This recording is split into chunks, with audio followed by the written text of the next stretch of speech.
प्रणाम।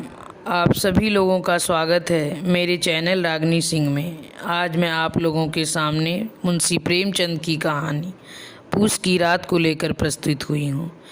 तो चलिए आइए सुनते हैं मुंशी प्रेमचंद की कहानी पूस की रात। हल्कू ने आकर स्त्री से कहा, सहना आया है, लाओ जो रुपए रखे हैं उसे दे दूँ, किसी तरह गला तो छूटे। मुन्नी झाड़ू लगा रही थी। मुन्नी हल्कू की पत्नी पीछे फिरक कर बोली, 3 ही रुपए तो हैं, दे दोगे तो कम्मल कहाँ से आवेगा।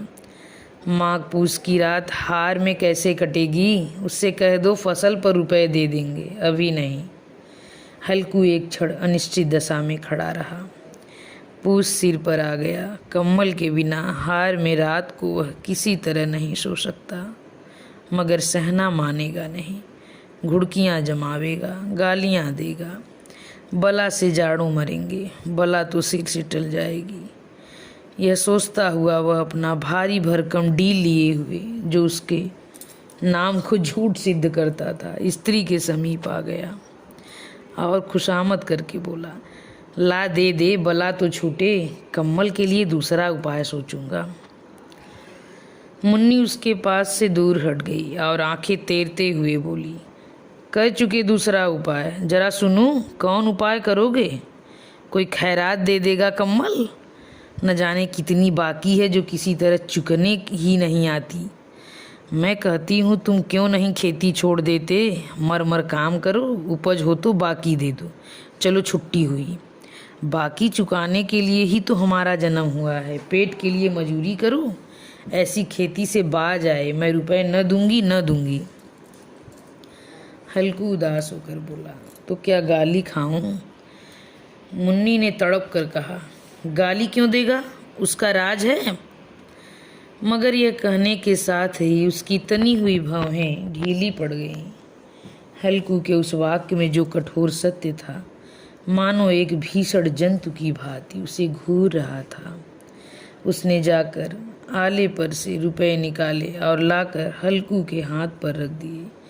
फिर बोली, तुम छोड़ दो अब की खेती, मजूरी में सुख से एक रोटी खाने को तो मिलेगा, किसी की धौंस तो न रहेगी। अच्छी खेती है, मजूरी करके लाओ, वह उसी में झोंक दो, उस पर से धौंस। हल्कू ने रुपए लिए और इस तरह बाहर चला मानो अपना हृदय निकाल कर देने जा रहा हो। उसने मजूरी से एक एक पैसा काट काट कर 3 रुपए कम्मल के लिए जमा किए थे। वह आज निकले जा रहे थे। एक एक पग के साथ उसका मस्तक अपनी दीनता के भार से दब जा रहा था। पूस की अंधेरी रात, आकाश पर तारे छिछुरते हुए मालूम होते थे। हल्कू अपने खेत के किनारे ऊख के पत्तों की एक छतरी के नीचे बांस के खटोले पर अपनी पुरानी गाढ़े की चादर ओढ़े कांप रहा था। खाट के नीचे उसका संगी कुत्ता जबरा पेट मुंह डाले सर्दी से कूं कूं कर रहा था। 2 में से एक को भी नींद न आती थी। हल्कू ने घुटनियों को गर्दन में चिपकाते हुए कहा, क्यों जबरा, जाड़ा लगता है। कहता तो था घर में पुआल पर लेट रह, तो यहाँ क्या लेने आए थे। अब खाओ ठंड, मैं क्या करूँ। जानते थे मैं यहाँ हलवा पूरी खाने आ रहा हूँ, दौड़े दौड़े आगे आगे चले आए, अब रो नानी के नाम को। जबरा ने पड़े पड़े दुम हिलाई और अपनी कूं कूं को दीर्घ बनाता हुआ एक बार जम्हाई लेकर चुप हो गया। उसकी स्वान बुद्धि ने शायद ताड़ लिया, स्वामी को मेरी कूं कूं से नींद नहीं आ रही है। हल्कू ने हाथ निकालकर जबरा को ठंडी पीठ सहलाते हुए कहा, कल से मत आना मेरे साथ, नहीं तो ठंडे हो जाओगे। यह राण पछुआ न जाने कहाँ से बर्फ़ लिए आ रही है। उठूं फिर एक चिलम भरूं, किसी तरह रात तो कटे। 8 चिलम तो पी चुका। यह खेती का मज़ा है और एक एक भगवान ऐसे पड़े हैं जिनके पास जाड़ा जाए तो गर्मी से घबरा कर भागे। मोटे मोटे गद्दे, लिहाफ, कम्बल, मजाल है कि जाड़े का गुजर हो जाए। तकदीर की खूबी है, मजूरी हम करें, मज़ा दूसरे लूटें। हल्कू उठा और गड्ढे में से जरा सी आग निकाल कर चिलम भरी। जबरा भी उठ बैठा। हल्कू ने चिलम पीते हुए कहा, पिएगा चिलम? जाड़ा तो क्या जाता है, जरा मन बहल जाता है। जबरा ने उसके मुंह की ओर प्रेम से छलकती हुई आंखों से देखा। हल्कू, आज और जाड़ा खा ले, कल से मैं यहाँ पुआल बिछा दूंगा, उसी में घुस कर बैठना, तब जाड़ा न लगेगा। जबरा ने अगले पंजे उसकी घुटनियों पर रख दिए और उसके मुंह के पास अपना मुंह ले गया। हल्कू को उसकी गर्म सांस लगी। चिलम पीकर हल्कू फिर लेटा और निश्चय करके लेटा कि चाहे कुछ हो अब की सो जाऊंगा। पर एक ही क्षण में उसके हृदय में कंपन होने लगा। कभी इस करवट लेटता, कभी उस करवट पर। जाड़ा किसी पिशाच की भांति उसकी छाती को दबाए हुए था। जब किसी तरह न रह गया तो उसने जबरा को धीरे से उठाया और उसके सिर को थपथपाकर उसे अपनी गोद में सुला लिया। कुत्ते की देह से जाने कैसी दुर्गंध आ रही थी, पर वह उसे अपनी गोद से चिपटाए हुए ऐसे सुख का अनुभव कर रहा था जो इधर महीनों से उसे न मिला था। जबरा शायद समझ रहा था कि स्वर्ग यही है, और हल्कू की पवित्र आत्मा में तो उस कुत्ते के प्रति घृणा की गंध तक न थी। अपने किसी अभिन्न मित्र या भाई को भी वह इतनी ही तत्परता से गले लगाता। वह अपनी दीनता से आहत न था जिसने आज उसे इस दशा को पहुंचा दिया। नहीं, इस अनोखी मैत्री ने जैसे उसकी आत्मा के सब द्वार खोल दिए थे और उसका एक एक अणु प्रकाश से चमक रहा था। सहसा जबरा ने किसी जानवर की आहट पाई। इस विशेष आत्मीयता ने उसमें एक नई स्फूर्ति पैदा कर दी थी जो हवा के ठंडे झोंकों को तुच्छ समझती थी। वह झटपट उठा और छतरी के बाहर आकर भूंकने लगा। हल्कू ने उसे कई बार चुमका कर बुलाया, पर वह उसके पास न आया। हार में चारों तरफ दौड़ दौड़ भूंकता रहा। एक क्षण के लिए आ भी जाता तो तुरंत ही फिर दौड़ता। कर्तव्य उसके हृदय में अरमान की भांति उछल रहा था। 1 घंटा और गुजर गया। रात ने शीत को हवा से धधकना शुरू किया। हल्कू उठ बैठा और दोनों घुटनों को छाती से मिलाकर सिर को उसमें छिपा लिया। फिर भी ठंड कम न हुई। ऐसा जान पड़ता था सारा रक्त जम गया है, धमनियों में रक्त की जगह हिम बह रहा है। उसने झुककर आकाश की ओर देखा। अभी कितनी रात बाकी है? सप्तर्षि अभी आकाश में आधे भी नहीं चढ़े। ऊपर आ जाएंगे तब कहीं सवेरा होगा। अभी पहर भर से ऊपर रात है। हल्कू के खेत से कोई एक गोली के टप्पे पर आमों का बाग था। पतझड़ शुरू हो गई। बाग में पत्तियों का ढेर लगा हुआ था। हल्कू ने सोचा चलकर पत्तियां बटोरूं और उन्हें जलाकर खूब तापूं। रात को कोई मुझे पत्तियां बटोरते देखे तो समझे कोई भूत है। कौन जाने कोई जानवर ही छिपा बैठा हो। मगर अब तो बैठे नहीं रह जाता। उसने पास के अरहर के खेत में जाकर कई पौध उखाड़ लिए और उनका एक झाड़ू बनाकर हाथ में सुलगता हुआ उपला लिए बगीचे की तरफ चला। जबरा ने उसे आते देखा तो पास आया और दुम हिलाने लगा।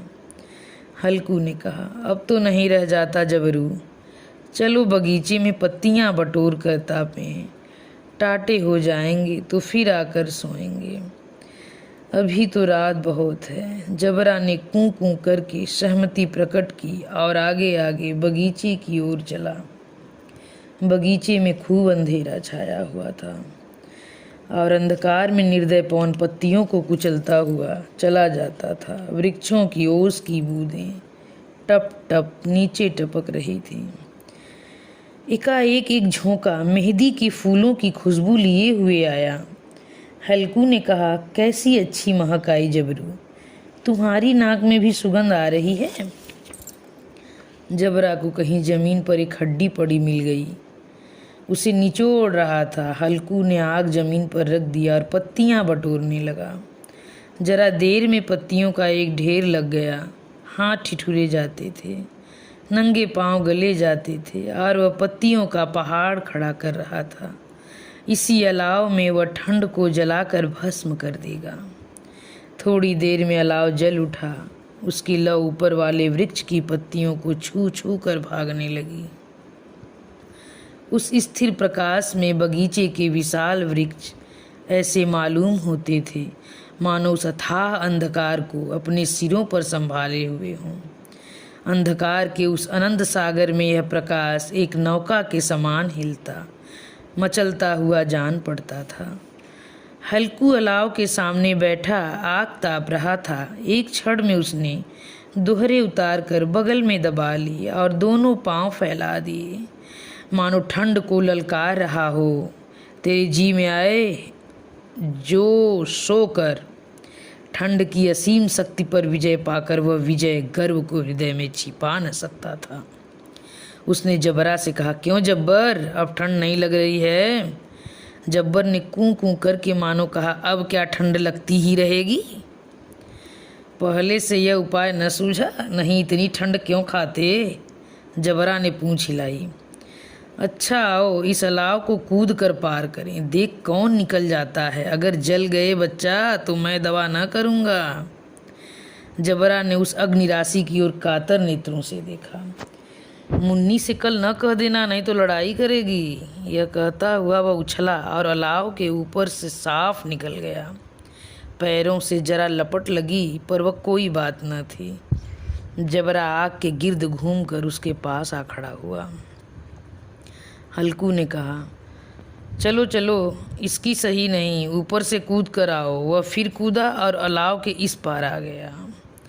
पत्तियां जल चुकी थी। बगीचे में फिर अंधेरा छाया था। राख के नीचे कुछ कुछ आग बाकी थी जो हवा का झोंका आ जाने पर जरा जाग उठती थी, पर एक क्षण में फिर आंखें बंद कर लेती थी।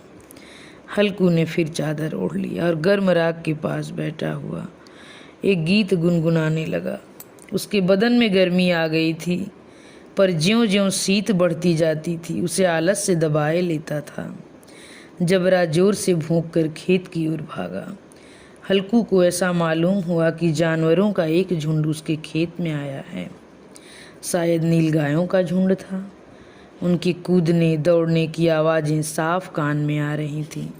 फिर ऐसा मालूम हुआ कि वह खेत में चर रही हैं। उनके चबाने की आवाज़ चर चर सुनाई देने लगी। उसने दिल में कहा, नहीं, जबरा के होते कोई जानवर खेत में नहीं आ सकता, नोच ही डाले। मुझे भ्रम हो रहा है, कहाँ अब तो कुछ नहीं सुनाई देता। मुझे भी कैसा धोखा हुआ। उसने जोर से आवाज़ लगाई, जबरा जबरा। जबरा भूंकता रहा, उसके पास न आया। फिर खेत के चरे जाने की आहट मिली। अब वह अपने को धोखा न देने सका। उसे अपनी जगह से हिलना जहर लग रहा था। कैसा दंदाया हुआ बैठा था। इस जाड़े पाले में खेत में जाना, जानवरों के पीछे दौड़ना असूझ जान पड़ा। वह अपनी जगह से न हिला। उसने जोर से आवाज़ लगाई, लिहो लिहो लिहो। जबरा भूंक उठा। जानवर खेत चर रहे थे। फसल तैयार है। कैसी अच्छी खेती थी, पर ये दुष्ट जानवर उसका सर्वनाश किए डालते हैं। हल्कू पक्का इरादा करके उठा और 2-3 कदम चला, पर एकाएक हवा का ऐसा ठंड चुभने वाला बिच्छू के डंक का सा झोंका लगा कि वह फिर बुझते हुए अलाव के पास बैठा और राख को कुरेद कर अपनी ठंड देह को गरमाने लगा। जबरा अपना गला फाड़े डालता था। नील गायें खेत का सफाया किए डालती थीं और हल्कू गर्म राख के पास शांत बैठा हुआ था। अकर्मण्यता ने रस्सियों की भांति उसे चारों तरफ से जकड़ रखा था। उसी राख के पास गर्म जमीन पर वह चादर ओढ़ कर सो गया। सवेरे जब उसकी नींद खुली तब चारों तरफ धूप फैल गई थी और मुन्नी कह रही थी, क्या आज सोते ही रहोगे? तुम यहाँ आकर रम गए और उधर सारा खेत चौपट हो गया। हल्कू ने उठकर कहा, क्या तू खेत से होकर आ रही है? मुन्नी बोली, हाँ, सारे खेत का सत्यानाश हो गया। भला ऐसा भी कोई सोता है? तुम्हारे यहाँ मड़ैया डालने से क्या हुआ? हल्कू ने बहाना किया, मैं मरते मरते बचा। तुझे अपने खेत की पड़ी है। पेट में ऐसा दर्द हुआ कि मैं ही जानता हूँ। दोनों फिर खेत की डांड पर आए। देखा सारा खेत रौदा पड़ा हुआ है और जबरा मड़ैया के नीचे चित लेटा, मानो प्राण ही न हो।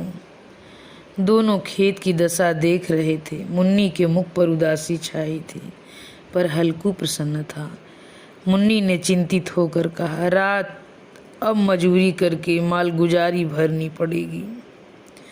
हल्कू ने प्रसन्न मुख से कहा, रात की ठंड में यहाँ सोना तो न पड़ेगा।